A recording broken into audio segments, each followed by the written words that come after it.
പാലക്കാട് പോലെ തന്നെ ഇപ്പോൾ മഹാരാഷ്ട്രയും അല്പം ട്വിസ്റ്റുകൾ നിറഞ്ഞതാകുന്നു. ഉദ്ധവിന് അധികാരമോഹം തലയ്ക്ക് പിടിച്ചിരിക്കുന്നു. മുഖ്യമന്ത്രി സ്ഥാനം നേടാൻ ബിജെപിയെ പിന്നിൽ നിന്ന് കുത്തി. കൂടാതെ ബാൽ താക്കറെയുടെ പ്രത്യയശാസ്ത്രങ്ങളെ അവർ തള്ളിക്കളഞ്ഞു. കേന്ദ്രമന്ത്രി പീയൂഷ് ഗോയലിന്റെ വാക്കുകളാണിത്. ഉദ്ധവ് താക്കറെക്കെതിരെ രൂക്ഷ വിമർശനമാണിപ്പോൾ അദ്ദേഹം ഉന്നയിക്കുന്നത്. മഹാവികാസ് അഘാഡിയിൽ ചേരാനുള്ള ഉദ്ധവ് താക്കറെയുടെ തീരുമാനം വഞ്ചനയായിരുന്നു. ബാൽ താക്കറെയുടെ പ്രത്യയശാസ്ത്രത്തിനെതിരായ നടപടിയായിരുന്നു ഇതെന്നും മുഖ്യമന്ത്രി സ്ഥാനം പങ്കിടുന്നതുമായി ബന്ധപ്പെട്ടുണ്ടായ തർക്കങ്ങളെ തുടർന്നാണ് 2019 ബിജെപിയുമായുള്ള ബന്ധം ഉപേക്ഷിച്ചുകൊണ്ട് കോൺഗ്രസും NCPയുമായി കൈകോർക്കാൻ ഉദ്ധവ് തീരുമാനിച്ചതെന്നും രൂക്ഷ വിമർശനം അദ്ദേഹം ഉന്നയിച്ചു. മോദിയുടെയും ദേവേന്ദ്ര ഫട്നാവിസിന്റെയും ഭരണത്തെ പ്രശംസിച്ചാണ് സംസ്ഥാനത്തെ ജനങ്ങൾ അന്ന് വോട്ട് ചെയ്തതെങ്കിലും ശിവസേന തങ്ങളെ പിന്നിൽ നിന്ന് കുത്തി. അധികാരമോഹം ഒന്നുകൊണ്ട് മാത്രം അവർ ഞങ്ങളെ പിന്നിൽ നിന്ന് കുത്തി. ഉദ്ധവ് താക്കറെക്ക് ഏതു വിധേനയും മുഖ്യമന്ത്രി കസേരയിൽ എത്തണമായിരുന്നു. ബാലാസാഹേബ് താക്കറെയുടെ പ്രത്യയശാസ്ത്രങ്ങളെ അവർ തള്ളിക്കളഞ്ഞു.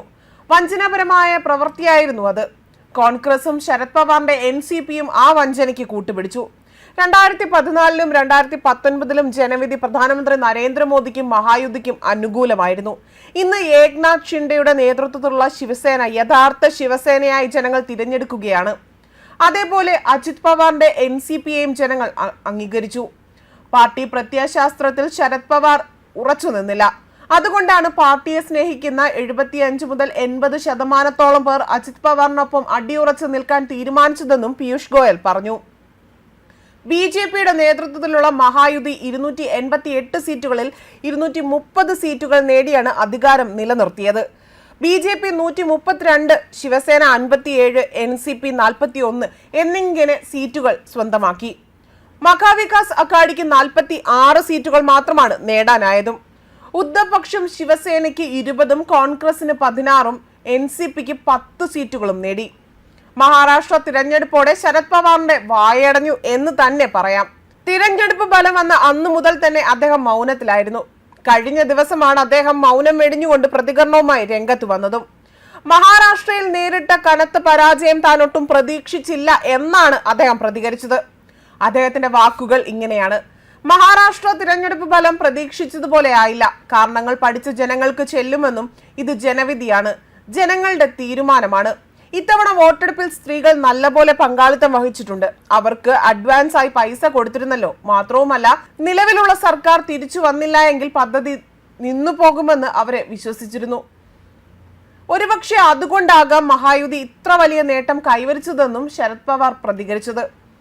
ലോക്സഭാ തെരഞ്ഞെടുപ്പ് ഫലം അനുകൂലമായിരുന്നതിനാൽ നിയമസഭാ തെരഞ്ഞെടുപ്പ് ഫലവും അനുകൂലമാകുമെന്നായിരുന്നു പ്രതീക്ഷിച്ചിരുന്നത്. എന്നാൽ മഹാവികാസ് അഘാഡി സഖ്യം കുറച്ചുകൂടി വർക്ക് ചെയ്യേണ്ടതുണ്ട് എന്നാണ് ജനവിധി സൂചിപ്പിക്കുന്നതെന്നും മഹാരാഷ്ട്ര മുൻ മുഖ്യമന്ത്രിയായ ശരത് പവാർ പറഞ്ഞു.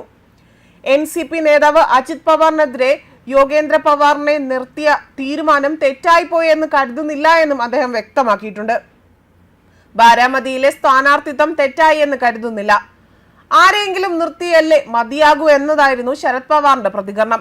അജിത് പവാറിന്റെ പക്ഷമാണ് യഥാർത്ഥ NCP എന്ന് തിരഞ്ഞെടുപ്പ് കമ്മീഷൻ പ്രഖ്യാപിച്ചു എന്നുള്ളതും കൂടുതൽ വോട്ടുകൾ അവർ നേടിയെന്നുള്ളതും ശരി തന്നെയാണ്. പക്ഷെ ആരാണ് NCP സ്ഥാപിച്ചതെന്ന് എല്ലാവർക്കും നന്നായിട്ട് അറിയാമെന്നും 83-കാരനായ പവാർ പ്രതികരിച്ചത്. അതേസമയം നിയമസഭയിലെ 288 മണ്ഡലങ്ങളിലേക്ക് നടന്ന തിരഞ്ഞെടുപ്പിൽ BJP 132, ശിവസേന 57, NCP 41 എന്നിങ്ങനെയാണ് സീറ്റുകൾ നേടിയിരിക്കുന്നത്.